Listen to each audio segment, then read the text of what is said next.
Hi, welcome to the Richard Gabili YouTube channel, and for today's tutorial, I will be teaching you on how to turn on and off scan same key after tap and switch control on iPhone X. But first, kindly subscribe to this channel and don't forget to hit the subscribe button and the bell to notify you for the new updates. And let's start. Using your iPhone X from your home screen, first go to Settings.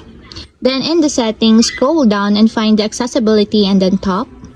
Then in the accessibility, scroll down again and go to physical and motor section and then tap the switch control. Then in this part, in the switch control, scroll down and go to keyboard section and then find the scan same key after tap.